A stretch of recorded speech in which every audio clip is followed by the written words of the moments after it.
I'm alive. Evening, everybody. Thanks so much for coming in. Welcome back. I hope you're all fit and well. So tonight we have Wayne Miles in with us again. You might remember Wayne from the last time. He left me alone on panel because he pressed the button. And I was up here myself for maybe a good 10 minutes. People wanted me to sing and stuff, but that never happened. So he's been warned tonight, do not press any buttons because I'm not singing. So Sarah's in and paranormal history in as well. So thanks for coming in, buddy. How is you? What's been happening down London end? Yeah, it's been all right. It's I'm just trying to share it at the moment. It's well, you can't really do a lot at the moment because of lockdown, but I'm hoping very shortly now to start going back out and investigating, which will be very shortly. So I'm just typing in for. I'm just. That's right. I was just showing it for my wife to share it out because I can't. I'm not going to touch any buttons. Yeah. So no. Yeah. At the moment, I haven't done a lot really because lockdown. But I think we can go out now, can't we? Well, up here, we're still to stay within our local area as far as I get all mixed up with because there's that much to it, and we're allowed to see people outside up to number 6 people, I think it is. And after the 28th of April, we're allowed to venture out of our area. So basically, outside Ayrshire, we're allowed to venture out there. I think we've got to stay in our area, but we're allowed to meet in groups of 6 now, I think. So that I think that gives me the green light to go out, I think. I'm not too sure because there was a group in Yorkshire, didn't they? They just got fined for doing a ghost hunt. I seen that. They didn't I don't know who it was, but they didn't name them. But I know they get fined for being out. But see, that's the trouble. Obviously we don't name names on here, but there's been quite a few groups out. There's one particular group been out every single night since lockdown started I think it was last March it started. They've been out every single night. And they're videoing it and putting it up on their channel and all the rest of it, and they're just totally defying, lockdowns. It's annoying for everybody. We're all frustrated. We're all wanting out. I think everybody's enjoyed sitting at home for a full year, but at the end of the day, it is what it is. And, hopefully there's light at the end of the tunnel now that, I say we've been told the 28th of April, so we'll wait and see. It might change, it might not, but that's what we're aiming for. Because we've got quite a lot in the pipeline with Edinburgh and James Kistorfin and what have you. So we're trying to plan it for, we're trying to plan it so that it goes ahead after the 28th of April. But you just don't know. It swings and roundabouts, isn't it? You just don't know what's going to happen. So tonight we've got Sarah, we got Kerry, we have Angela, that's your good lady, she's in saying hello. And Andy Muffin. Good evening, guys. You any questions for me from in the chat? He's a paranormal investigator for just north of London, isn't it? No, northwest of London. I am southwest of London, or southeast. Southeast. You know where Kingston is, don't you? Yeah. You know Putney? I'm about 9 miles from Putney. You're no far because is that on the west side of London? No, you heard of Kingston, haven't you? I've been in Putney. I've got a friend stays in Putney. I've been in Putney. Hey, Stuart, buddy. I've been in Putney many a time. I always thought I was on the west side. But anyways, for London. And he's a paranormal investigator, and he had a very interesting investigation last week? You were at the asylum. Oh, it was a little while ago, but yes. Denby Asylum, very good place. Very. Yeah. You're not supposed to be in there really because it's all fenced off now. But we've been in there twice, and it's like a village in itself. It's it dates back to the 18th century. My friend Michael, if he's on now, but I don't know if he's on there now. He knows more about it. No, he's not. I tried watching it, but I could only get audio. I couldn't get video.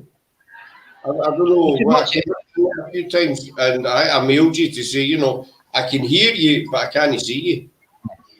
Hold on, let's get my wife over because I can see the comments. So I'm going to get my wife to sit next to me so I can see the comments. So I can't see any comments. Yes, so Denby's really good. It's like it's got its own church. It's got its own morgue. It's like a massive big place. Really, really big. Yes, so Denby. Yes, in Wales, Andy. It's It's Denby. It's got like there's a castle up the road. Yes, in Wales, Andy. We'll be quite a bit of an echo, Wayne. Pardon? Denby. It's got like there's a castle up the road. Has Angela got the volume turned up with her? Is she watching on another device? Can you say that again? Is Angela watching it on another device? If she's watching it, yeah. I've only got. I'm on my iPad, so I it won't come up with the comments underneath. So I've got her iPad now, so I can see who's on. I can see. I'm on my iPad. Can you ask me to turn the volume down? Oh, I can do that. Yeah. We're getting it double. Oh yeah. Okay. Oh, how's that? Should be fine. There's about 2 or 3 second lag, and so we're hearing everything back. You know, we're hearing it double. No, that's fine. That's better now, but that's totally fine. So you can see the comments. Yeah, I can now. I couldn't see. Just want to say hello to Tracy out there and everyone that's on. Hi, Tracy. That's better. I've turned it right down now.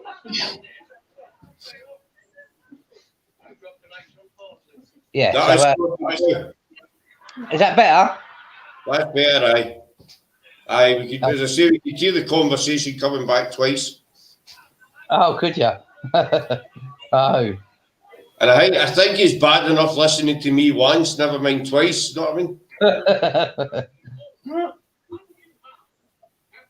I'm just trying to. Did you share it to my group, Ange? Yeah. That's right then. Stuart said he can hear the TV. Can hear TV. Can what? My TV? Yeah, I don't have one on. From the buses. Oh, my little daughter's watching on the buses. That's come back a few years. Sorry, Stuart, buddy. On the buses with old Blakey and what have you. Yeah, my daughter loves it. I remember him. So there's something I ask you, when you're in Putney and you're walking towards you come out of Putney, is it Richford or Richmond you're going to? There's an old cemetery. It's a small wooded area. And there's you remember you telling me, but I still can't think where it is. It's about halfway between. There's a park and then there's a clump of trees, and it's just it dates back hundreds of years by the looks of it. There's maybe about half a dozen headstones. But you know, in this wee forest. So I was wondering if you knew anything about that one. No, I until you said about it, I never knew. I don't know where. I don't know. I'm trying to think where it is, but I'm not too sure, to be honest. I don't know. I need to look into it. I've asked my mate about it, and he doesn't know. You know the one I'm talking about. Even though it was him, he showed me it when I was done. And it's Richmond. I was going to what you want towards Richmond, and you can't help miss it. It's it's only one path you can go, and it takes you right through this cemetery. You know, but however, so see, I've asked. I'll dig deep and see if I can find out anything about it. So at the asylum, what did you pick up? Did you pick up anything interesting at the asylum? in the morgue we was in, first of all, I could picked up on a little girl, and she was and you could hear her crying as clear as anything. Oh, well, I could hear her crying constantly. You could hear like the little whimper, and then it come off, then it come back on, and for the whole night I could hear her. It was really weird. And then Nick Sage Hughes, who I was with on the investigation, and Michael Haxorn could hear it too, and it was weird. And then they got Michael. He got he was taking pictures, and when he got home, he looked back and he caught an image of a person standing up by some stairs as well, like a black figure. And apparently there was witchcraft there years ago. Forest. She lives near Wales, doesn't she? She knows about it. Apparently. So you was she would know about it because I think she was on one of your shows once and mentioned it. She's in our Welsh team, Forest. Got to go hospital. I don't know if Tracy's meaning she's to go to actual hospital or. Yeah, you got to go to the hospital, Tracy. She's not saying anything, so I don't know. I can't see. Yeah, Forest is one of our Welsh team. So she's been on the panel a lot. Chantel's in as well. Hi Chantel, thanks for coming in, doll. So is there a history of witchcraft at the asylum, or is it the land? Does it date back before the asylum? I'm not too sure because Michael, who was with us, said about some of the nurses did it, apparently. And then I had another story that there was witchcraft before. So I'm not too sure. But I know there was witchcraft there and trolls and, witches burned, supposedly. The only thing we did see as well is that I see it and Nick see it at the same time was outside the main gates when we was going past, first of all, to go and park the car, you see a figure of an old dog. But a really scruffy looking dog, both at the same time. I said, you see that? He said, yeah. I said, we'll say it at the same time when it was, and he said dog. And right at the front gate. I've made a note of that witchcraft at Denby Asylum I'm going to look into that because it's in Wales. Because we covered the witch trials in our witch week last month. I think it was beginning of last month. We done the witch trials. I looked at Wales. And the surprising thing about Wales was I could hardly find anything related to it. There wasn't really a lot of witch trials in Wales. It was mostly Scotland and England. And when it came down to Wales, they had a whole different way of dealing with it. A lot of the magistrates back then were, unlike the Pendle magistrates, the Sussex, the Essex ones, and Edinburgh ones, they were all kind of, let's stamp witchcraft out. The Welsh magistrates took a whole different approach. They were more cautious about how they tried the witches, and a lot of them weren't too keen on overseeing the trials because they basically didn't know what to do. So they had to take a lot of instructions for English magistrates. But I will look into that. The witchcraft, the Denby Asylum or in that area, because that'd be quite. Maybe we missed it. See, the town around it is old as well. So it dates. The whole village dates back for years, let alone the asylum. There's a museum around the corner as well from it, and then you got the castle to do with the Cavaliers and Roundheads. So there's a lot of history. It's a place to go and to do an investigation in. But see, at the moment, they're going to knock Denby down, which is a big shame, and they're going to put housing there. Aye.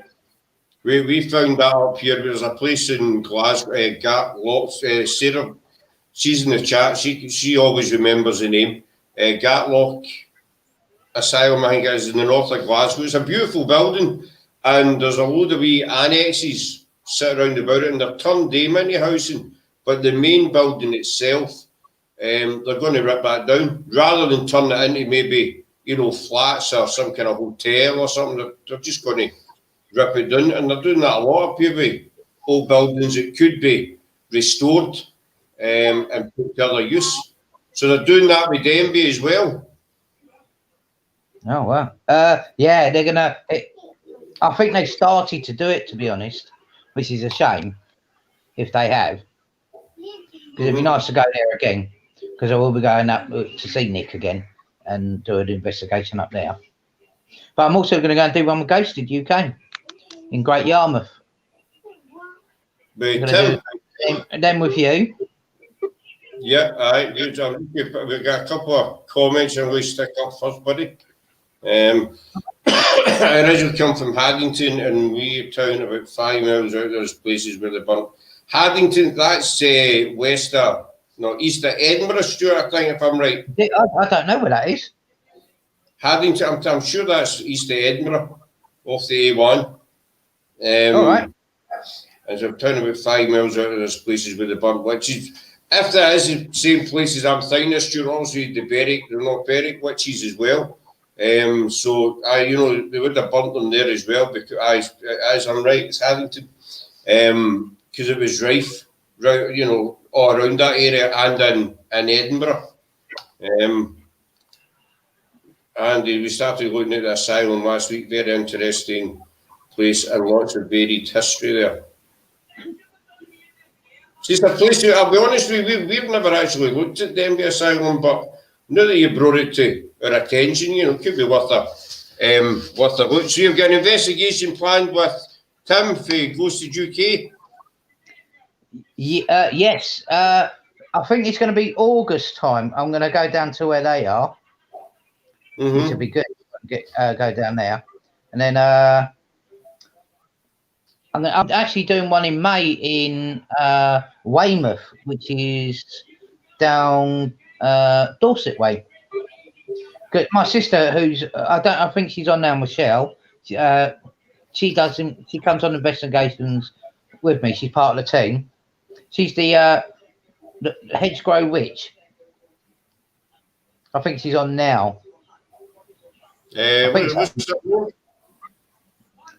we're going to do a little ghost hunt down with a couple of people very shortly down there. That's in May. But I'm going to go out and do one beforehand. I'm going to do one as soon as I know I've got a new phone to sort out. So I'm going to go and do one shortly in the next couple of weeks.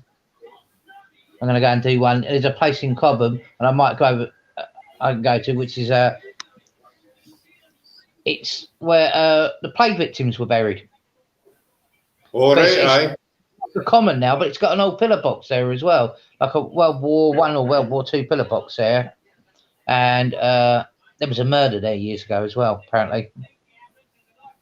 So let's either there, or I'm going to go to Brooklands racetrack, which is an old F1 racetrack. That'll be an interesting place. Because it's an old airfield, is that right? Same as Silverstone? Yeah. They used to take commercial flights off. I think there was World War II training there as well. So I'd love to do, you know, I'm a major F1 fan. I would love to do, as I said earlier, an investigation at Silverstone. Yes. I know it would never ever be possible, and if it was, you're probably talking paying a lot of money, you know, to get the use of even one night. But as I say, I doubt it would ever be allowed. But I think it'd be quite unique. It's never been tried, is it? No, it's never ever been done there, and that's one of the reasons I'd love to do it. I've been there about 4 times, I think, myself. For the Grand Prix Mojave. It's an amazing place, you know, and even, you know, put F1 aside, the history behind the place, because it used to be, you know, back in the war, it was well used as an airfield, Mojave. So you think all the history that's actually there, dating, going back. I think, you know, I'm tempted now just to try and, you know, maybe inquire, but I'll probably get a big no, but at the end of the day, you don't ask, you don't get. But, you know, but I'm probably reaching for the stars. But it's, you know, it's an idea, really, isn't it? But then Of course, we've got Hampton Court Palace with you later on in the year. That'll be good. Which we're, as I say, I spoke to Charlotte Underwood. She's all for it. So she's going to be coming up to join us. Yes, I haven't heard about it. I've heard you speak about it, but I've not. I don't really. I don't know her from. Where's she from? Up your area? No, she's from. Is it Berkshire? Berkshire, Berkshire. Berkshire. That's not too far from us, I don't think. So she's quite local to you. We've had her on a few times. We've got coming back on with Patty as well. We've got her on, I think it's 2 weeks' time. She's back on with Patty. So she's coming to Pendle with us as well. She would do it when we head down to Pendle and meet up with GSI and Andy Murphy and his good lady. We're all heading down there after we're finished. We've got a series coming up when we're filming with Jamie Christopher in Edinburgh. We're doing. You take care, Tracy, and I hope everything goes okay. With you at the hospital, Doc. I hope you're going all right. Yeah, I hope you all right, Tracy. Let me know how you get on. I talked to Tracy. She's quite a bit. So she's keep your fingers crossed and send her a wee thought and a wee prayer, please, for Tracy. I know she's up to it. Ask me if I can pick up things for her sometimes. No, I was just saying to people in the chat, give a wee thought and prayer to Tracy if she's heading to the hospital, then fingers crossed everything goes okay for her, especially during these times. But no, we're doing, it's called Darkest Mile in Edinburgh with Jamie Christopher as soon as restrictions are lifted. So we'll be filming there, and then the next thing is down to Pendle, which we're hoping is going to maybe be around the end of May. To do, because we're doing a Forgotten Pendle series now on our lives, so we're following that up with filming down in Pendle. Charlotte's coming up to that as well, but she's quite interested in coming to Hampton Court Palace. So am I. It's an amazing building, you know. I take it that's your sister there just now, buddy. Just popped up, Michelle. Hey, Michelle, hope you're keeping well. Yeah, that's my sister.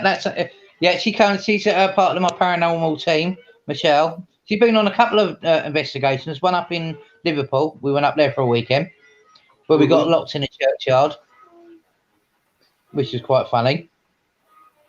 Me, so Nick, and Stu. What's the kind of worst experience you've ever had doing your investigations? Have you got a kind of worst? I've never gone back there moment. See, with me, if it's that bad, I always want to go back. I haven't got that fear. I don't know what I should have really, but I haven't. So I don't get really scared. But if I could think of a place, it would be Denby. So look, I've seen a fully grown man at Denby. He's a bouncer up in Liverpool, or he was, and he was reduced to he was shaking like a leaf. And there was, if you watched one of Nick's lives he did when I was there with him, Nick Hughes and Michael, and he got hysterical. But I've never seen anyone like that before. That it could do it to, and it's a scary place. So Denby would be a question in the chat for Stuart. But I still wasn't scared. You see, you're like me. You know, I've been in Greyfriars loads of times, and the middle of the night. You know, it's pitch black. Canongate Kirk as well. That's down at the other end of the Royal Mile, and that's pitch black at night. And I wander around quite a thing, and it really doesn't bother me. Nothing's ever happened, you know. Obviously, but it actually doesn't bother me getting into these kind of places. I'm not saying I'm a big brave soldier or anything, but you know, there's some people might think, oh, I'm not getting in there, but then you get other ones that are just, well, you know, that's what we're here for. I know it's pitch black, it's the middle of the night, it's meant to be pitch black, so but we're still going to go, you know. excuse me, Stuart, Darkest Mile is a series that we're going to be doing on our YouTube channel with Jamie Christopher. It's going to be a series of documentaries featuring the Royal Mile in Edinburgh. But going to the usual place. We're not going to be doing Greyfriars or the Castle or, you know, the usual places people do. We're doing places that people pass by every day but don't realise the history that's actually in these smaller places. So we're going to be, obviously we will touch on Greyfriars, etc., but we're not going to be concentrating on that. So it's like the little places that people probably use every day, walk by, drive by, and don't give a second look. We're going to be concentrating on them. We've also got exclusive access to the Nidge Street South Vaults, which Jamie controls basically. But we're getting into areas that the public aren't allowed, and also the Covenanters prison as well. We'll be doing an investigation in there with Jamie. So we're looking forward to it. You know, it's all planned. It's just a case of being able to get through and do it. But as I say, it's all these wee places. I just felt that, you know, people walk by these places every day. They don't realise the history or the people that maybe once lived there. And so I think these people used to live there deserve to be remembered as well. So that's how we put that together. And we approached Jamie for City of the Dead, and he was, you know, he jumped on board straight away. So we're going to be doing, you'll be seeing his face a lot on our channel. It's only on our YouTube channel, but it's not going to go on Facebook. It's just going to be on YouTube. So we're looking forward to that. So we're looking to do that around about May. That'd be cool. I want to come to Edinburgh again and do the Nedgery and Greyfriars, and I want to go to the vaults. Well, the vaults, Robbie's actually the vaults also for a private all-access overnight event in June. We might end up bumping into each other, Robbie. You never know, buddy. You never know. I'm also going to do one at I'll tell you his name in a minute.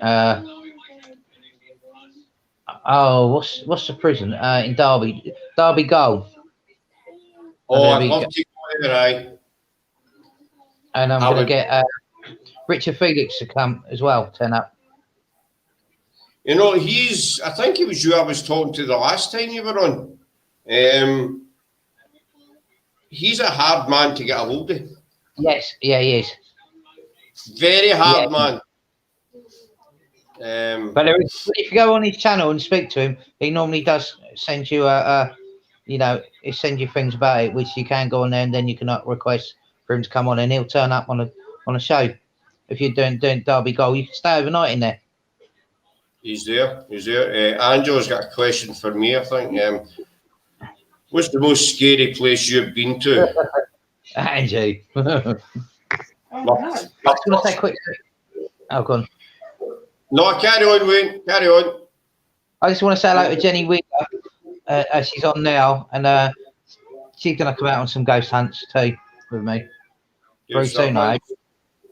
The scariest place I've been to, Angela, would be my first wedding. No, I'm kidding on. I'm a bit like Wayne. I'm a bit like Wayne. I don't get scared. One time Sarah was with me and we'd done Canongate Cut. This was way last year. We planned a 3 a.m. investigation in Greyfriars. So we got to Edinburgh a bit early. Drew's Paranormal Vlog was there as well. And so we got to Edinburgh a bit early, so we decided just to do wee snippets all the way down the Royal Mile or different locations, just wee videos. And we went down to Canongate Cut, which is at the bottom end of the Royal Mile. And there was it's hard to describe it, was kind of a heavy atmosphere. You could tell right away that we weren't wanted there. It was just, you'd have to be there to describe this atmosphere. I'd say that was the most kind of scary. It wasn't really scary. It was just this feeling of, you know, like we're not wanted to. We didn't stay. I still went for a wander around the Kirkyard, mind you. I still had a wee bit of filming, but apart from that, I've never really been scared anywhere. See, I'm kind of the same cut of cloth as Wayne, basically. I don't I don't really get freaked out or, you know, jump or anything like that. It's just the way I am. I'm home to, but I want to go to a really, really scary place. Do you know what I mean? And but I still, maybe we're going to Pendle, so maybe we'll find something in Pendle. You never know. You never know. I was done at the weekend. I want to do Pendle. And the blood was in mine, the cuts or scratches, or all we would say cross at the same time. And that was the shape of Mark. Right. I want to do Pendle. Oh, we're dying to do Pendle. We've done a series on YouTube last year with Pendle with Danny Moss and that on. Then we're doing a Forgotten Pendle just now with the girls. Every Wednesday, do a wee short daytime live on a Wednesday morning. And then we get another big one at the end of last week in April. We're doing another big live on it. But we've been quite fortunate with Pendle, with the people that we've got on board. You know, we've got Karen Perkins, we've got Simon Entwistle, and we've got Thomas Board, who's probably one of the top Pendle minds in the country. So we've been really, and we've got Jo as well, who's our English team. She is a Pendle tour guide. So we've been lucky in that respect that we've got really, really good people on board for a Forgotten Pendle that actually know what they're talking about, you know, and can give you names and facts and figures and what have you. Because let's face it, there's a lot to the Pendle story. A lot of people think Pendle was just, you know, the 12 accused who were arrested, took to Lancaster, tried and hung. That was the end of, you know. But what people, a lot of people don't realise is there was a lot of people connected to the Pendle story that don't get recognised. You know, they were in the background and it affected them, and, you know, everybody kind of played their wee part in a lot of it. So that's what we're trying to bring out in Forgotten Pendle. Andy Murphy's saying he cannot wait to do a full investigation at an answer. If we can see if we can build on it. They get a good capture. They've changed their name. It's United Kind of. You need to put in the chat, Andy, will you change your group name? I haven't heard of that one. They were there last week and they got a good EVP. The Alice Nutter statue, a female voice. But they've changed their, it used to be Ghost Whisperers. I'm hopeless for names of groups. But Andy, if you stick the name of your group in the chat, then people can go to your Facebook page and give it a wee look up and a wee listen. But they get quite a good capture last week. But we're dying to actually get down to Pendle. When you doing Pendle? Well, we're hoping there is there. 2 seconds, buddy. I'll pop this into the chat. Of course, Paranormal. Yes, I know that, Andy Murphy. Ghostwhisper Paranormal. That's the name of the new name of the group. They just renamed it last week. So give them a wee look up, a wee like and a wee follow. They are. There's having this good lady Kirsty. They've only been on the go about 3-4 months, but they're really making strides in the paranormal community. And they work hard at it. They really do work hard. So definitely, I would recommend give their page a look and a wee follow and a like. Michelle's saying witches. Oh, don't be afraid. Witches are not what you think. We found that out. We found a lot out doing, you know, studying Pendle and what have you. And then we've got like five witches on our teams. We've got 4 teams and we've got 5 witches between them. End of January it was they started up. So, you know, they've only been going a few months, but they're definitely well worth a look. But no, we found out, I think a lot of people have this image of witches an old hag, you know, with the pointed nose and everything else. But as I say, we've got 5 witches on our teams, and, you know, the Pendle, the whole Pendle episode was, in our opinion, always all the women were innocent. There was all different reasons behind him getting accused. And witchcraft back then was the easiest way to get rid of somebody, you know. Which is quite yeah, but I think that was a money-making thing for the person that did it, though, because they would have they were the real evil ones, weren't they, for doing it to innocent people and. But that was at the end of the day, if you want to get rid of a land rival or a love rival, or if you fell out with somebody, even your own parents, you know, the easiest thing. Hey, Shelley, dog, that's all right. Shelley's in a busy week. She's part of our pedal team. Shelley, she does well. So she's a bit on the tire side this week. That's why I'm up here myself tonight, you know. What's the creepiest thing you've ever seen? For me, it was a demonic possession when a team member face changed into an old woman with pure white eyes. So, Wayne, what's the creepiest thing you've ever seen? What's that? Possession team face changed into an old. That's proper demonic. I've not really ever come across anything demonic. No, we've never. What about creepy or kind of scary? What's the sort of scariest thing you've seen? The scariest? Oh, I think I told you once before on your last one. I stayed round at these friend's house once a few years ago, and it was in Addleston. And my mate stayed with his girlfriend, and I was in one part of this room, and they were in the other part of the room. But you could see through the stairs into their part of their room. And I was like, I got told the house was haunted, but I couldn't pick anything up, nothing at all. And I was lying on the sofa one night, face with my head, and so that the stairs is near where my head was, but I couldn't see the stairs. And this, whatever it was a spirit. Grabbed my head, held my head to the sofa, ice cold. Couldn't move, tried to get up, could not move. And I mean, it's the coldest thing you'd ever feel. And when it let go, I see this thing float up the stairs. White figure go up the stairs. But I wasn't the only one to see it. The girl was awake in their room, and she see the white figure too and screamed her head off.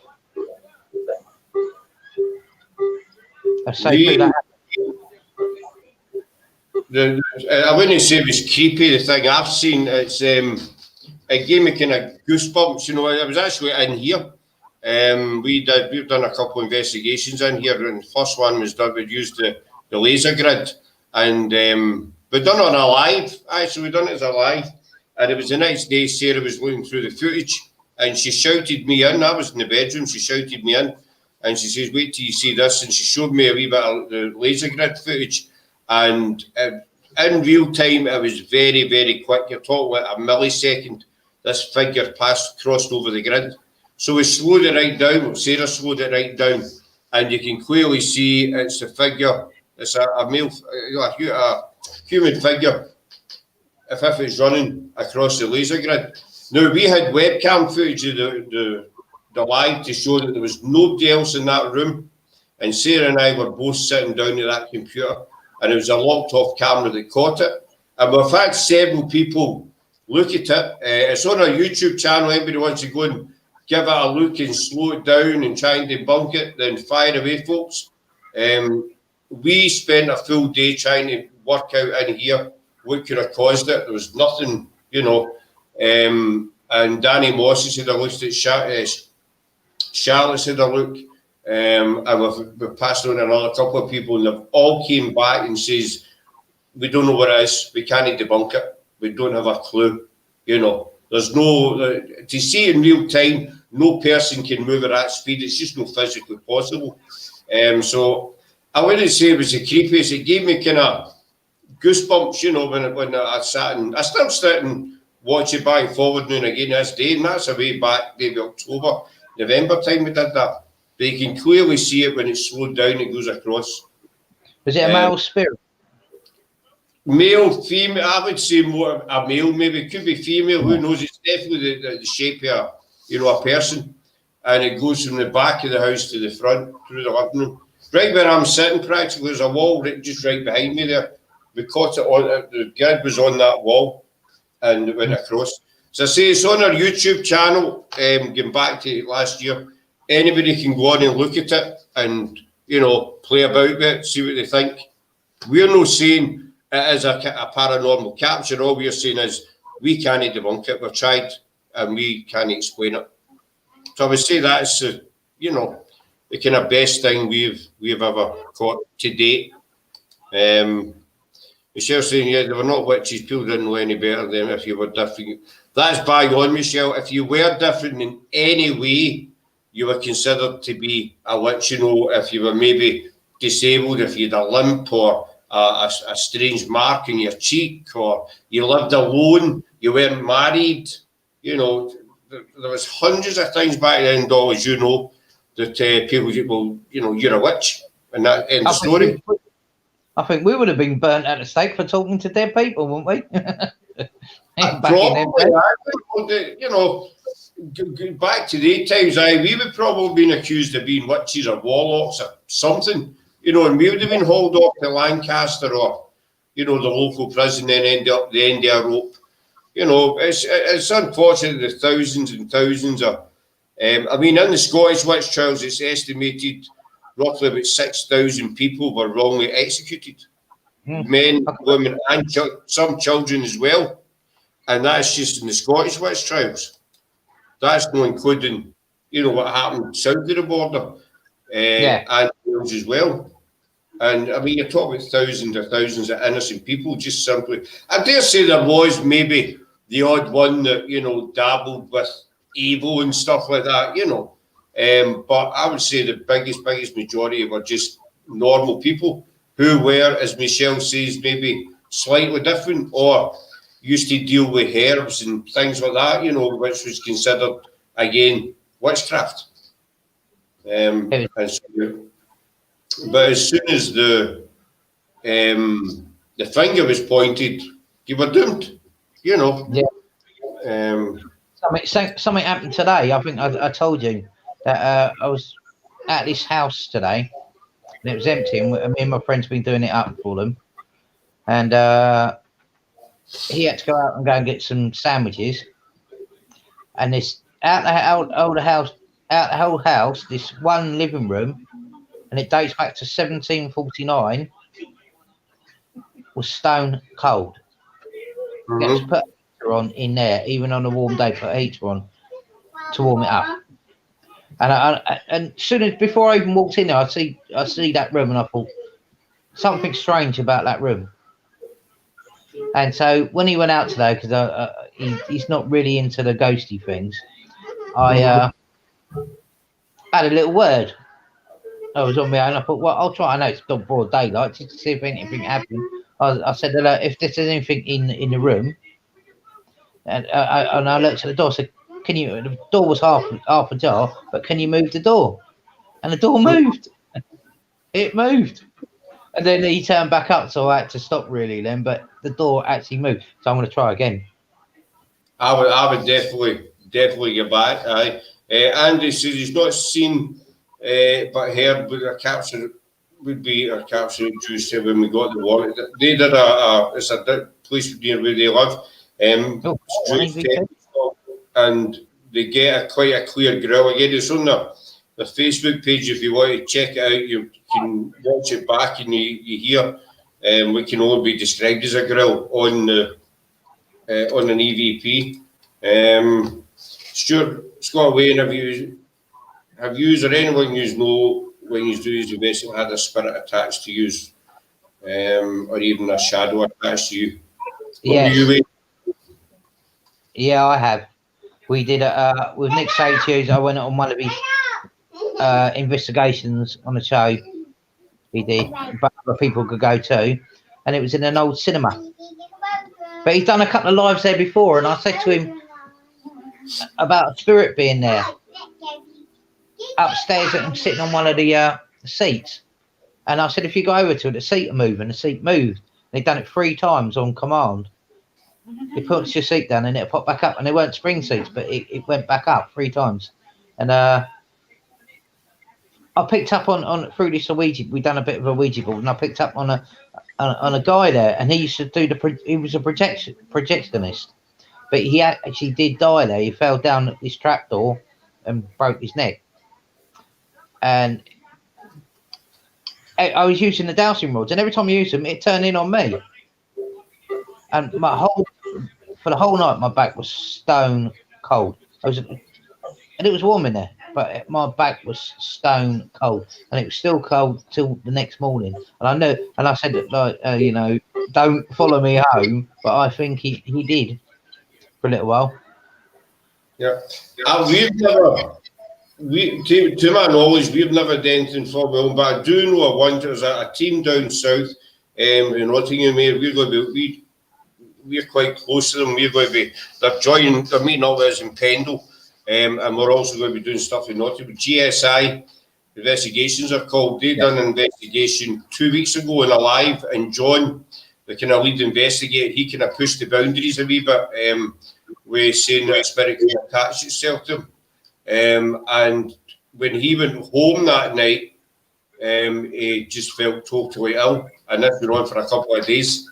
After it, one of his team had to come to his house that night and do a cleansing on him. So we think maybe something has, you know, something not too nice attached itself to him, because he's ill for a couple of days. He's fine now, you know, after he did recover from it. But I know John quite well. I know them all quite well, and they're not a team to make it or overplay things, you know. So when he says he wasn't well, you can take that as gospel, because he's just he's the same as you and I, Wayne. He's just a normal, everyday guy. But he mailed me that night, and he says he just did not feel well at all. You know, you can get attachments. It does happen. I've got to say hello because my sister's saying on here. I've got to say hello to my mum because my mum's with my sister at the moment. So I've got to say hello, mum. I was just going to pop that comment up there. Then you did it. So say hello to Mavis. She's going to be brave. She's going to come out using a couple of ghost hunts. So yeah, you know how that goes. We've been interested to see. She's a screamer. She'll scream. She go right, scream and run away. Yeah, you know, but she might not, but if she sees something go, look, Booth, it'll scream. I mean, at the end of the day, you've got to admire some people who have never done it before, you know, especially people like your mum, who maybe never done it before and maybe watched on TV and are willing to get up in, you know, the middle of the night and go to a graveyard, give it a go, you know. Yeah, it'd be good. So, Mum, you're going to get scared. No, she says that she's seen a few ghosts, you know. So I take my hat off to your mum, you know. She's willing to go in the middle of the night. Northfield Road was haunted. I told her once when I was little, I must have been about 13, 14, and she used to work up the road at Sperry Vickers. And I was in the house on my own one night, and at the bottom of I was going to go up the stairs, and I was at the bottom, and I looked up, and there was a white spirit standing at the top of the stairs, and I froze. That was the first time. And I was 12 or 13, and I froze. I could not move. And when I eventually did move, which took about 2 to 3 minutes, but this thing was just standing there watching me. And then I shot out the front door, and I sat on the wall till my mum come back. And then when I went back, I didn't think no more of it. That's true. But my dad years ago, see a face at the window, described it, and it was my granddad. There you go. Obviously, you're not still watching over you. But after your mum's went out, we'll get you all back on and listen to her experiences. I hope she does have not a bad one, Mavis. I don't mean anything bad happened to you, doll, you know. But I hope you do find something or see something or hear something. But I'd be interested to get your mum on if she's wanting to come on, and we can have a wee chat with her and see what she made of the. Has she ever done investigations before these? No. No, so this will be a first. My sister's been on a couple with me. She's been on the one in Hersham I did. One in 2 in Liverpool. One in a house in Liverpool. And when I said about the cinema, she was there too. Mm-hmm. I've got also another girl that's on here now watching. No, she hasn't said anything. But that's Yvonne Denton. She's going to come out on one as well. I've got loads of people that want to come out on a ghost hunt with me. But you see, that's good that you know a lot of people are interested. I mean, we've got a lot. You know, we've got quite a few local teams up here that we're planning to go out with one's called Caledonia. Unfortunately, they lost one of the good members a few weeks ago. Colin, he passed away. I think I'll see something on about that. We're having a tribute. I'm going to plug it now as well. We're doing a tribute night. Caledonia's coming on next Thursday, the 9th. They're all coming on, and we're doing a wee tribute night for Colin. You know, just have a bit of a chat and a laugh, because he was quite a comedian. Just have a chat and a laugh, and just to remember him. So that's next Thursday, the 9th. That's on. So we're going out with him as soon, which will probably be the end of April, beginning of May. Hi, Jenny, Roll. I think that's Jenny saying hello now. Yeah, Jenny. She's going to come out on a ghost hunt too, Jenny. We went out on one night to Brooklands, and I was going to film it, but the camera, the phone I had then wasn't one of those night ones, so it didn't come out really well. But she's going to come out on a ghost hunt again. Ain't you, Jenny? And that'll be soon. I don't think there's much choice in the matter now, but since you've just said that on a live that she's coming out, I think that's her. She's roped in either way now, don't you? She has been out, but every time we said we're going to go out, well, something happened. So now I'm going to go. I'm going to start doing quite a few. But there's a couple of places I do want to go, which I'm going to film live. I'll do like I will do. I'll go straight on it live, and then I've got some new bits of equipment I want to test out as well. A couple of them are like apps on not from Facebook, from just apps for my iPad. I did use one not long ago on the graveyard, and but I couldn't connect to no Wi-Fi on my iPad. I could on the phone, but not on the iPad. And so all it could do was scan white noise, and a voice came through, but it called me crazy at the same time. Because you see that's part of the trouble as well. You know, Wi-Fi and internet. It's all it's all brilliant stuff, obviously, because we can do all this with it. But it's been out in investigations. It's not 100% reliable where you are. You're going to get a signal, and it can fail miserably. You know. I think a lot of teams have an issue with that. We've done a triple live the other night at Stumpcross Caverns with one of our new members, Joe, and the reception there was just, well, it wasn't good at all. She ended up having to pre-record the investigations, and then we showed them the same night on the live, just because the internet was absolutely totally rubbish at some bits there. But when we go out, we're going to try and do some lives. The good thing with Edinburgh is the internet is usually quite good there. The signal's usually quite good in Edinburgh for some reason.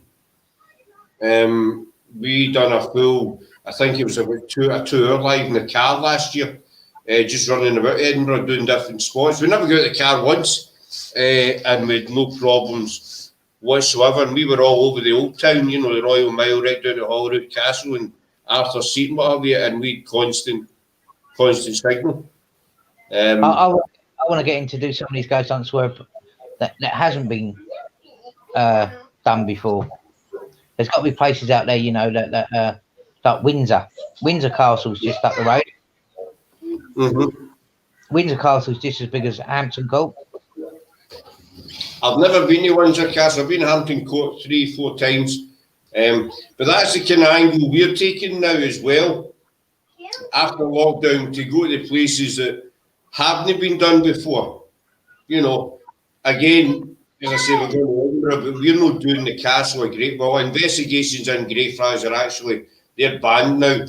You know, you're not allowed to do investigations in Greyfriars anymore. So that we want to concentrate on, because I think I don't disrespect anybody, but I think there's too many places being done and done and done again. I think people are looking for something new, you know, something they've not seen before.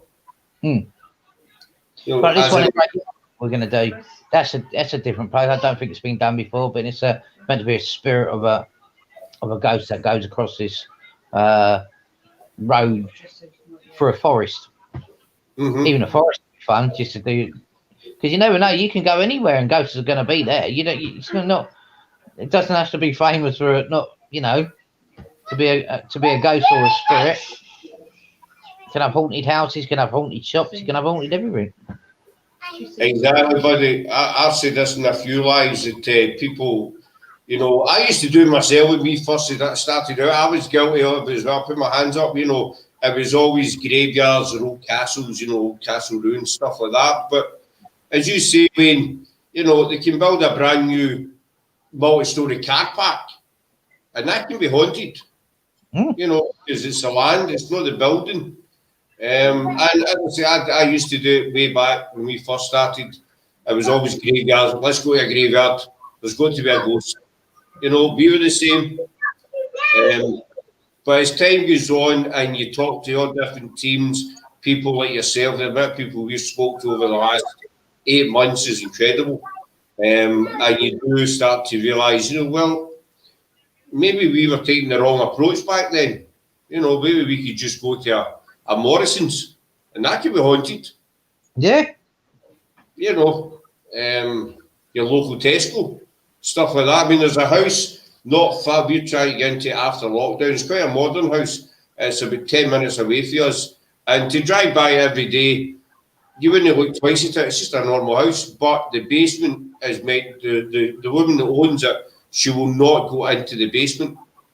And her dog stops at the basement door, and it will not go any further down inside this basement. And it's a historian in Kilmarnock that we work with. It was him that was telling her, he stays facing her, and it was him that put us onto her. And he says, we don't know what it is about the house, but the bait, she will not get anywhere near that basement. And the dog's terrified. And yet to this dog, it's one of these big, I think it's a Rottweiler or something. So there's no a wee kind of Chihuahua thing we're talking, quite a major size of a dog. And this is isn't it? It's got to be done. Mm-hmm. So it does. It links your curiosity. If a big Rottweiler is not going to get near it, there's definitely something going to be there, and it makes you want to go in. And as we said, people probably think we're nuts. And back in the day, we would probably been hung as witches or whatever. But it's what we do. I've got a couple of people that want me to go around their house, and they reckon they've got things going on. But because of the lockdown, I haven't been able to, because otherwise I would, if I got permission. You never know what's going to come up. Exactly. Another girl on her team, she stays about 5 minutes away from us, Laura. She's got something, and she said to us, we'll come up and investigate. But she said that right at the time when lockdown started. So that was it, We've been waiting a year to get into her house. Shelley as well, that was in the chat earlier on. She's part of her team. I think there's something, she's a couple of wee instances happened in her house as well. So we're going to do an investigation in there, hopefully. But Shelley has got, was it? I can't remember. I picked up on that. Was it Shelley I picked up on last time for her? I can't remember. I think Shelley was. I can't remember. It's all women in our team. I'm the only guy. Well, except for Matthew and the American team. I'm the only guy, so it could be any one of them. I can't mind who was on me. No, I was just on myself. I can check back. I can ask them. I can ask the girls tomorrow who it was. But she thinks there's definitely something going on in her house. There's a couple of things happening. I think it was Shelley I picked up on her grandma. I think it was her grandma. I can't remember now. I think it was. Quite possibly, but I can ask Shelley in the morning. I don't want to get into too much detail. So, what's your? I've been asked. I think the last time we were talking about Ouija boards, and I said I would never ever try one. But GSI, one of their guys, Ralph, he's been doing the Ouija boards for about 30 years. So between him and John, the two of them have kind of convinced me to try the Ouija board when we meet up in Pendle. Maybe it's the wrong place to try it. Who knows? But what's your kind of outlook on it? See, the Ouija board's all right, but you got to trust the people So I don't like doing the Ouija board with strangers if I'm going to do it, because you don't know if one of them could, you know, it does happen where you get people who will push it, and I want it to be real, you know what I mean? And some people are saying, oh, you can get bad things through, and this can happen and that can happen. I've not really never picked up on anything bad for an Ouija yet. I think my trouble always has been, you know, we've all seen the Hollywood films, you know, the Ouija films and documentaries, and I've always been in the impression that, as you just said, when somebody is pushing it, you know. I know there's a couple of ghost shows been on TV, and they've done the Ouija board sessions, and it's come out, you know, later down the line that it was actually fake, that somebody was pushing the glass or the whatever it is they're using at the time. So I've always been weary of trying it. There is one way you can do it. It's when instead of putting your finger on it, you turn your finger upside down and you use your nail. Do you know what I'm saying? Aye. It's hard to push it then and see if it moves then. I thought we're doing it that way. I'm going to write that down. Again, as always, folks, I've got my trusty pad always beside me. Use nail instead of... I write everything down, because see if I don't... Upside down and put it onto the glass, because that way, you know, you can't really push it, can you? But it's going to move then. If it moves then you've picked up on something. I can't apply any pressure. No, you're right. I'd never thought of that way. I'll say that to John as well. I'm talking to him on Friday, so I'm going to say to John about that one. I really don't know very much about them. All I know is I'm quite naive when it comes to them, because I've never actually studied them, or whatever. So all really I know is what I've seen in a couple of documentaries and some films, but you can't really take films as gospel. Do you know what I mean? Maybe a couple of but know the films. But Ralph, he's been doing it for years and years, and we were talking on one of the lives we've done with him, and he says, you know, he talked me into doing it. So, you know, I'm signed up for it now. I cannot back out of it. There could be a bottle of Iron Brew at risk, you know, I'll back out of it, and I'll give up the Iron Brew for nobody. So I'm going to do it. Am I going to do it in Pendle? Might even do it on a live, you know. And I say maybe, well, I don't like Pendle, because I don't think Pendle is an evil place. You know, I think a lot of people get the wrong impression of Pendle. They think it's... I think most of them, the ones that they hanged weren't all bad witches. No. I don't think they're bad. I think, you know, I say we've done Pendle quite a bit, and we're still doing Forgotten Pendle with Carl and Joe, Shelley as well. I think in the case of Elizabeth Demdike, it was her age that kind of condemned her, because she was 85, and the average lifespan back then was around about 30, between 30 and 35. And so if you were lucky enough to, you know, be older than that, you were kind of unlucky, because some people considered you'd made a pact with the devil to live long. And of course, she was 85 at the time. In the case of Alice Nutter, with her, it was started off as a land dispute between her and Roger Noakes, and she actually went to court, and that was unheard of in the days. Women were not allowed to have a voice. They were not allowed to go, but she actually done it. She went and she won the rights to the land back, and this infuriated Roger Knowles, who was at the time the magistrate who'd arrested the rest of the witches. So Knowles, he saw this as a way of getting rid of Alice Nutter.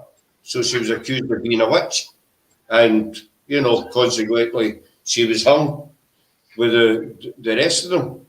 We don't think, I mean, we're not experts. We do have Pendle experts with us, but I'm not an expert on it. So, but my opinion is not one of them were guilty of witchcraft. There was all different ulterior motives for getting rid of them. Land, love, money, just sheer hate, you know. And as I said earlier on, unfortunately, that's the way it was. Where a lot of the witch trials, it was the easiest way to get rid of people.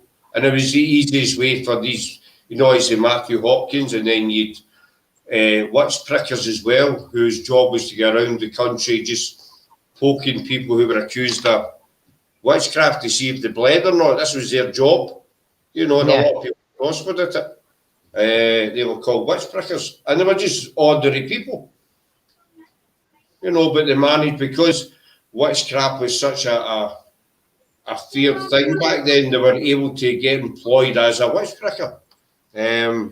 Michelle, a comment.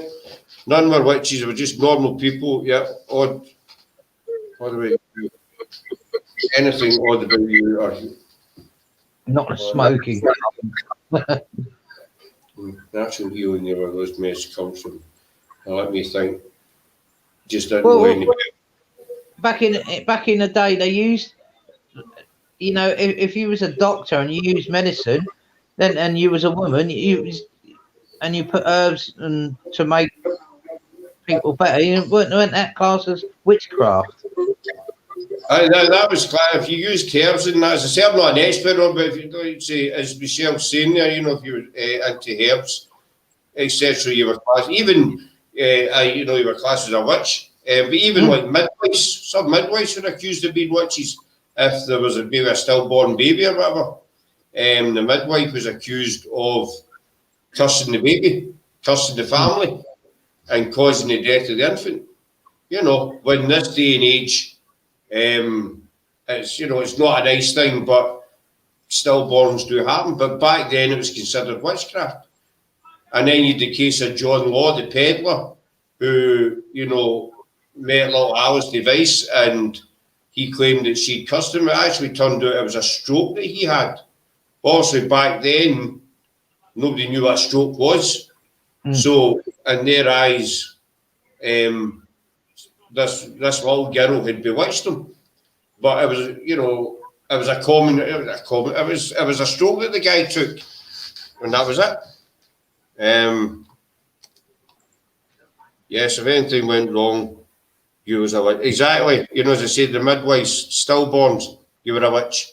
If one of your cows died, you blamed the guy in the next farm or the woman in the next farm, you know, that she bewitched the cow or whatever. Or even if you didn't like your parents, you could accuse your own parents of being witches.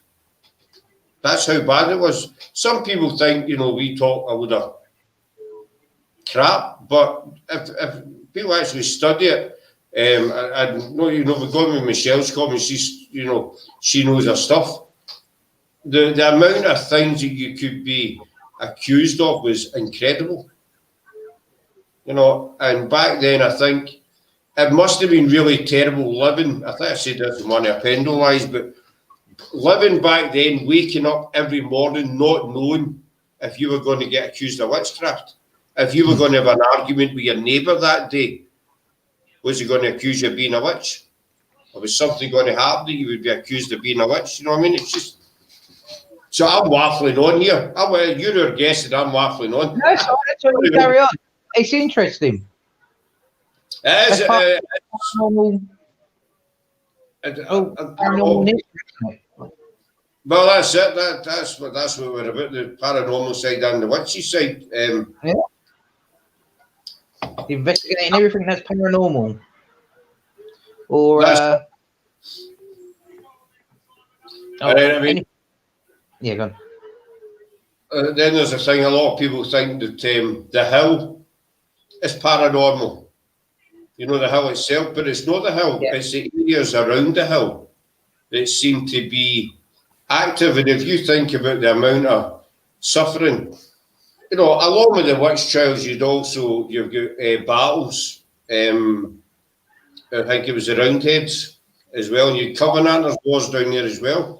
So taking the witch trials out of it, you think of all the other stuff that's going on in that area.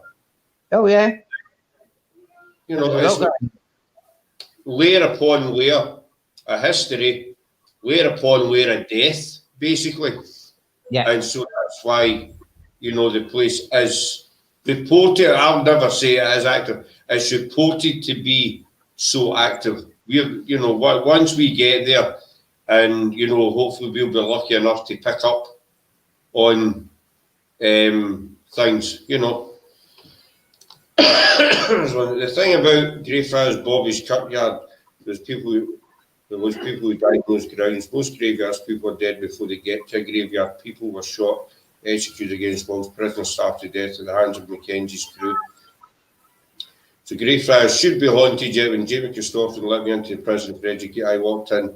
The second I walked in, the leaves stopped rustling, the noise of traffic stopped. It was silent and peaceful. Can't read the list. With graveyard. Yeah, Stuart is bang on there. I've been to Greyfriars many times, all different times of the day, and you know, when Greyfriars sits on one of the main routes in and out of Edinburgh, it literally sits on a main road, and it's during the day it's always busy with, you know, already maybe not so much now, but normally, you know, you've got tourists, you've got trucks, cars, buses, you know. But as soon as you step in the gate of Greyfriars, it's like stepping back in time. There's nothing. You know, you can feel the change in the atmosphere as soon as you step in there. Just as Stuart's saying, and it still amazes me the amount of times I've been. It still amazes me how everything just the world just kind of stops after you get into the place. But it's not a dreaded feeling. You know, you don't feel scared of it. It's quite a calm and peaceful feeling, considering, as Stuart says in his comment there, you know, the amount of people who actually died there with the Covenant. I mean, there was 1,200 Covenanters brought there after the Battle of Bonnybrig. They were brought to Greyfriars and treated horribly, tortured, executed, starved, beaten, you name it. This happened to these people, these poor people. They were put in there just simply because of their religious belief was different to that of the king. And so there is a lot of history at Greyfriars, but it's remarkably calming. It does not feel negative. And Stuart's saying no sign of a poltergeist either. Stuart, we had Jamie in last night. We were actually, you know, talking about that buddy as well, the Mackenzie poltergeist. My personal opinion, again, this is just my opinion, I don't believe there is such a thing. I'm not saying there's not spirits there, but I don't believe that there's a Mackenzie poltergeist. I do believe there is something in the Black Mausoleum, which a lot of people get mixed up with the Black Mausoleum and Mackenzie's tomb. They think it's the same place. It's not. The Mackenzie's tomb is in Greyfriars. The Black Mausoleum is in the Covenanters prison, and it's actually the tomb of the Dundas family. It's the Dundas family that are buried in the Black Mausoleum. And there have been, I think James said, about 3,000 documented reports of things happening to people, being scratched or, you know, being pushed, their hair tugged, passing out, stuff like that. There's been many reports. But it's connected to the Black Mausoleum, not the Mackenzie tomb, which a lot of people, you know, mistakenly claim. And I don't believe there is a Mackenzie point, just as my belief. And I might be offending people. I'm sorry, folks, if I am, but my belief is there is no such. And Jamie agreed with me. You know, and this is a guy, he's been there for 18, 19 years. This guy knows Greyfriars inside out, upside down, you name it. If you want to know anything about Greyfriars, Jamie McChristopher's the man to ask, and he's the same belief as me. There's no Mackenzie poltergeist. And I know I might be contradicting the paranormal, but to me, in the paranormal, you need to be honest. You know, there's too many people out there that I think fake it or make something up just to look good or just to make people believe it. To me, if spoon's a spoon, basically. I don't believe there is a Mackenzie poltergeist, but that is just my point of view. What do you think, Wayne, on the whole Greyfriars Mackenzie subject? Well, I don't know a lot about the Mackenzie bit. I've not heard a lot about that. George McKenzie was Lord Chief Advocate of Scotland. And was he the one that told, if I can get this right, is it true about Burke and Hare? Wasn't he? Didn't he have something to do with them? no, but Burke and Hare originated from Ireland. They were actually they fled Ireland, and they set up a boarding house in Edinburgh, in the old town in Edinburgh. And what happened with them was that one of their elderly residents died, and they decided to sell the body to the local medical school. And then, funnily enough, another one of them died. So they done the same thing. So they started to realise there's money to be made here in selling dead bodies. So that's how they started off, basically killing people. They went down. Well, they say they went down in the vaults. I don't think there's any actually documented proof that they took victims from the vaults. They probably did, because back then there was, very, very little registry of births. So, there were thousands of people in the vaults. So, some of them going missing, they wouldn't have been missed. So it is highly probable that they did get victims from the vaults. But Burke and Hare were separate from Mackenzie. I have heard of him, but I don't know much. He was the Lord Advocate of Scotland back, at the time of the Covenanters' War. And after the Covenanters was defeated, they were brought to Greyfriars, and it was the king. He commissioned Mackenzie to deal with them. Basically, Mackenzie to get rid of them, because they were against his beliefs. Yeah. So it's said that he was responsible for the death of the 12,000, and he was meant to be responsible for the death of many, many more. He was known as to be quite a cruel and brutal man, and that's how he earned the nickname Bloody Mackenzie. And he's buried in Greyfriars. Be interesting to see if a person that I investigate in graveyards. I have done, but as a spirit, if I passed away, I wouldn't want to go to where I was buried. I'd want to go. Somewhere where you were happy. Yeah, but I have been told that the first person interned into a graveyard becomes. So I've been told is the keeper. Kind of guardian sort of thing. Of the graveyards. Yeah. They could go around there and walk around. I don't know, but spirits can do what they want. They turn up everywhere. I'd be off Iceland or something, me. I'd be, it's just Jamie led me in the Black Mausoleum again. I felt really calm. And only one thing I smelled was burnt charred wood. You see, Stuart's the same thinking as me. As I say, I've been to Greyfriars many, many a time. And during the summer, there was one time in particular I went, Stuart, and just myself, I went for a wander to Edinburgh, and I went up and sat on one of the benches in Greyfriars, and it felt like half an hour. And this is the truth, Wayne. I looked at my phone, and 3 hours had passed. But it only felt like half an hour. Wow. Yeah, it was actually 3 hours when I looked at my phone, and I kind of jumped up and I was like, I need to move. That's like 5 o'clock. I've been in here since 2 o'clock. It is a really, really calming atmosphere. And people might think, because it's the most haunted, it's got the title, the most haunted graveyard in the world. There you go.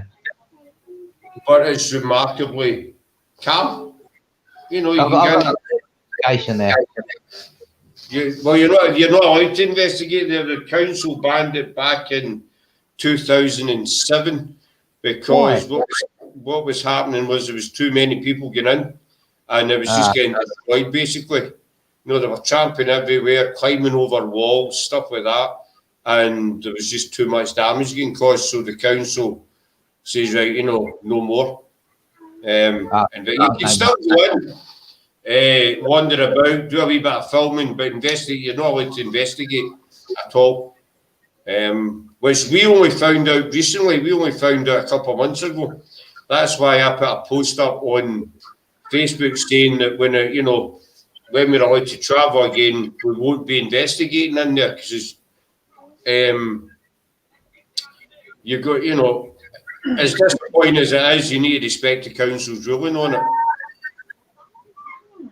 But you can still go and take photographs, do a wee bit of filming. So that's what we'll be doing. We'll be staying within the council's guidelines. Pardon me, I dare say you're going to get people going in and investigating, but they're just breaking the rules in, basically. But you know, each one to their own, buddy. Each one to their own. But when you come up this way, we can certainly take you there and take you a wander around. You know. Yeah, we'll do a little investigation somewhere, though. We will. We can say, and then you've got Canongate Kirk, as I said, which is down the bottom end of the Royal Mile. That's quite an interesting. I've been in there a few times in the middle of the night as well. That's quite an interesting place. There's Bloody Mackenzie came out of you there. Just the whole time. That's your sister, isn't it? Again. See, what happened with Mackenzie was 1998, a homeless man broke into the Mackenzie tomb looking for shelter for the night, you know, and they went down. There's actually 3 levels to the Mackenzie tomb, and he went down to the second level where the coffins are, but the floor was made of wood and he gave way and he ended up in amongst bones and skulls and stuff. So he fled the tomb. And it was after that the things started to happen in the kirkyard. Now it could just be coincidence, but this is where the Mackenzie poltergeist story originates from. People just naturally assumed this guy broke in, he's disturbed Mackenzie, and Mackenzie's not happy about it. No, but it could just be coincidence. I was running about this time when the attacks happened. As I say again, I don't believe in the Mackenzie poltergeist, but that's just my opinion. You know, and people might fall out with me because but there's no point in saying, "Oh, there definitely is a Mackenzie poltergeist," and he runs about the graveyard, you know, kicking people or scratching them when they're not watching and stuff like that. But as I say, when you're up here, we'll certainly run through. We're about an hour's drive. So it's not too far, you know. We can certainly run through, and we can, you know, maybe can arrange you to meet Jamie, and he might give you a wee, personal tour. Cool. Great friends, and we can tell you, we're no experts on it. We can only tell you so much. Jamie's the man that'll tell you, but he knows every single blade of grass in the place, basically. So he's definitely the man to see. But I'm going to cut it there just now, buddy. I want to get you back on in a few weeks' time. Once we've got Hampton Court put together, and once Charlotte knows she's heading to America soon to do some filming. Once you get back to there, I'm going to, get in touch with her and we'll get a date sorted for Hampton Court, and we'll get you back in when we're done and dusted with that. Yeah. I'll just hold on to you for a wee second or two after we come back. Don't press any buttons. No, I won't. Don't touch. Leave that button alone. So Timmy and Chad, thanks very much for coming in tonight, folks. I hope you enjoyed it. Wayne and I just sit back, casual chat. I hope it didn't bore you. Thanks for all your comments. And we're back live next Tuesday with Paranormal Paul from Paranormal Analysis. But have a great Easter week. Have as good an Easter weekend as you have. I know a lot of you are still under restrictions and what have you, and there's only so much we can do. But, try and enjoy Easter as best we can, especially for the kids. Hopefully next Easter might be a lot better. Fingers crossed. So we're back next Tuesday at 9 o'clock with Paul for Paranormal Analysis. Thanks very much, Wayne, for coming in, buddy. It's always a pleasure to have a laid-back, casual chat, but don't go anywhere. I'll just say good night, everybody, and take care. Bye. Bye, sis. Bye, Mum. Bye, Jackie, Jenny.